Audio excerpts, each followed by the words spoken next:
Team Envy before Reboot and Rock Monkey, they were just that fourth place team. They were just kind of floating around, not doing bad, but kind of finding their way. They were the first of sort of the new wave of teams. Before Rock and Reboot, we had really good results with badminton and vocal and scrims, but it never really translated over to results in tournaments. I think we definitely had issues with just not, playing the game enough, not grinding enough together, and it showed us getting fourth place. It was definitely the performance at that LAN. I mean, they played really well. They beat SK, which we didn't even do, and I think we were a better team than them at that time. They are pinned in a corner. The payload inches the Inara wall. It is Wi-Fi holding it on by a thread. 49 seconds remain. Whirlwind comes out as well. Now it's both teams. They're scrambling here. They're scrambling, trying to find any sort of success. But right now, SK Gaming, they're the ones that are trying to get it. They get a big defensive hold, but it's a 1-1 trade, Nick. Can they hang on? They do have the Hex of Fire breathing down their neck. Time and space. Purity are going for the They get it! They upset SK Gaming from the PGS. They started from the bottom, and now they're here. So that was a very unprecedented thing that Reboot and Rock Monkey did. The aggression, and I think just the, not lack of respect, but fearlessness from Reboot is something that is a big part of who he is, and I think what makes him such a great tank player. So it was honestly surreal beating them, and it just felt really good to prove myself as a player, and Team Purity just growing as a team. After that, the next day in the hotel room, Tolkien came up to me and he's like, "What do you think about Rock and Reboot?" I was like, not gonna lie, that sounds pretty crazy. Rock and I actually kind of wanted to stay on a team after Purity, so that was the main goal. So we wanted to try and do our best to just stick together. Reboot was a factor. I wanted to stick with him a bit, and I just had a really good feeling about Envy. Their vibe. It's hard to explain, but Envy just felt like the right place. And as soon as we added Rock and Reboot, our already good scrim results got even better. Honestly, dominating scrims. We barely lost any scrims at first. I actually noticed before I joined, I anticipated that if Rube and I went, this was a top team. I was very confident in that. And we got to Vegas, and the immediate results, it was just confirmation of the recipe that we had. We knew that we had something there, and when we brought those two pieces in, everything clicked, and we were just firing on all cylinders.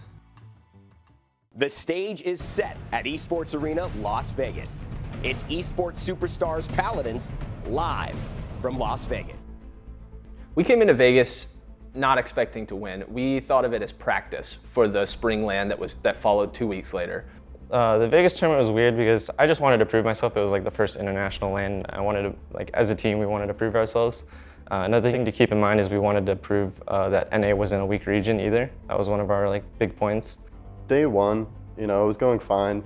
We were beating people that we expected to beat, and then we actually ended up facing Fnatic on day one. They were just obliterating everyone, and they would just kill you so fast. They would overwhelm you. It was like a gas pedal being slammed to the floor, and nobody could handle it. Nobody could slow Fnatic down. They clearly felt untouchable, and I think it showed. And I just remember when we were playing that set, I was like, this really doesn't feel that hard. I expected it to be tougher because that was my first time really playing a European team. We just felt something. Even though it was a loss, we knew why it was a loss, and we knew we could just change that next time we saw them. That final day was a really long day considering we had to play G2, Navi, and Fnatic, which were all teams we had literally never beaten. We hadn't beaten G2 in the normal season. It was a little bit nerve-wracking, but after we went up in the set, we could visibly see that G2 was starting to tilt, and we knew we had it. Honestly, G2 and Navi were a blur. Those sets were over so fast. Everything we were trying and everything we were doing was just working. Can he find it? Mr. Hayes comes through time and space, deletes Evil Eye, and that may have just been the difference. That may have punched Envy's ticket into the grand finals. They ran a new with the double and the dagger into G2 Esports' heart. Envy advanced to the grand final. They're popping off. The momentum just doesn't stop. They sweep Navi. They sweep G2. Can they sweep Fnatic? You blink and the next set's gone. Then you blink and G2's gone. And to have that happen against people who had been beating us, it was surreal. And I knew that Fnatic was beatable. Metapusher was still there. And I'll never forget, he said, watch out for Envy in season 2. And I was like, oh, okay. You know, so many people say stuff like that, like, I'm never gonna stop, I'll never give up, I'm gonna, you know, blah, blah, blah. And I was like, all right, let's see it. Yeah, it was your biggest threat, and then you just felt them out, and that's everything they had. And you have more, you know? It's like they showed us everything, and we had more, so that's when it happened. The final round, they're gonna go for it. King Bomb here, started by Random News. Every single ultimate available for Fnatic. Tooth and nail. This is it, ladies and gentlemen. The dome shield. The Great Weapon. It's all on the line. Can they do it? Envy is dethroned Fnatic. I can't believe it. Envy stunned the world, and they take down the Europeans. They're the best in the business right now in Paladins. They're your superstars. They're your champions. So when it happened, it was just pure joy, just an absolute rush. We had beat every single team at the tournament. It felt pretty crazy. I remember as soon as we got a pick, I forgot who it was on, but we got a pick and we instantly like all agreed that we should just start ulting and start pushing for it.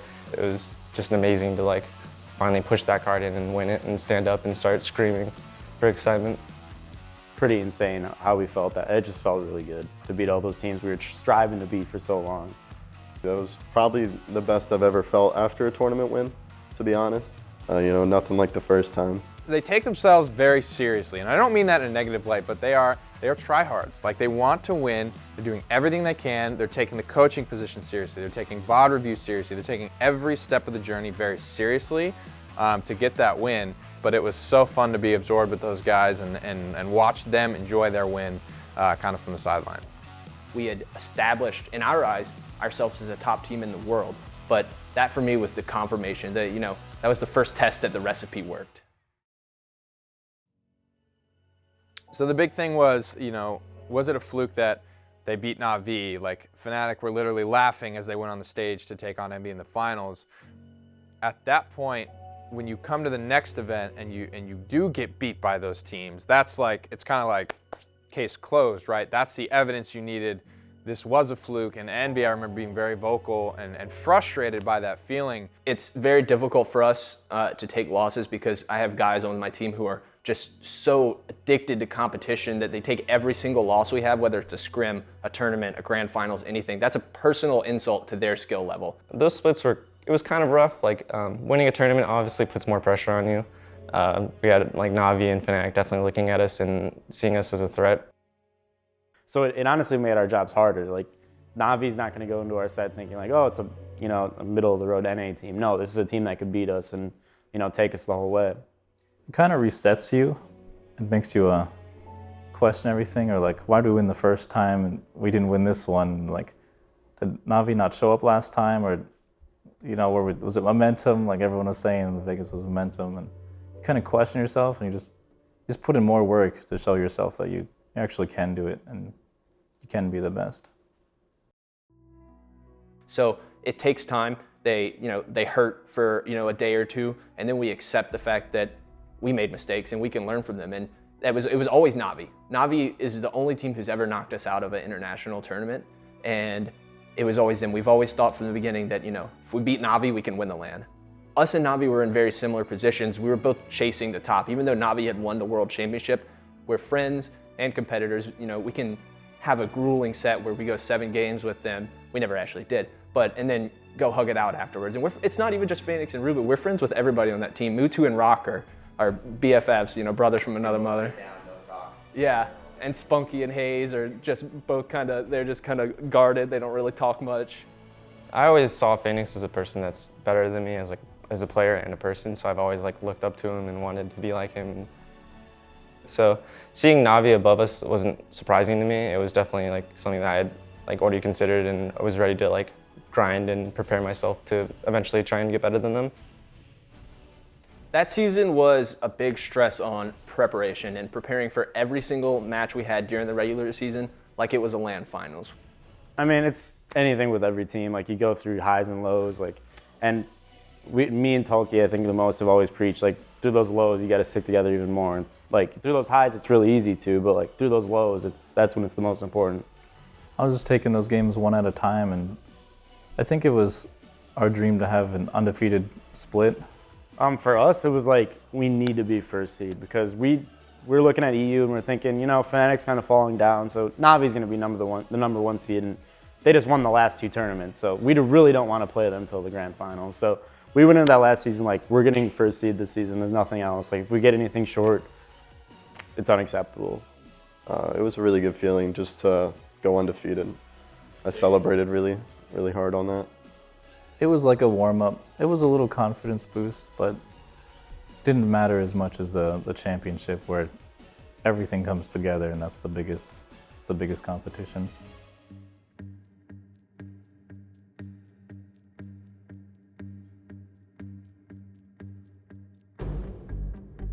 Hello, everyone, and welcome to HRX 2018. I'm Golden Boy, your host here over at the Paladins stage, and I couldn't be more excited to be here for yet another amazing HRX. In just a little bit, it's going to be Envy going up against Space Station Gaming, and I'm super excited for that one.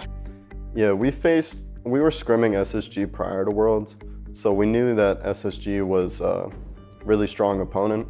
I think other teams maybe thought SSG was like not, or they were maybe like coming up, but like we knew SSG was really good. Like when we saw SSG on our side of the bracket, we knew they were our biggest threat. They played in that meta very similar to us. We both played very aggressive tanks, aggressive playstyle all the way across the board, and it was very contrasting to the rest of the world, mostly Europe. Europe played a very passive, sit back and point control type of meta. Everything they did, they did it well, and mechanically it was pretty crazy to try to go against that.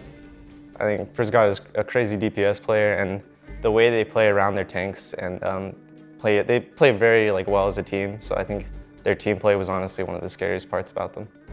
I mean, the whole set was really stressful. We ended up going down. If we would have lost that set, I would have been really, really upset.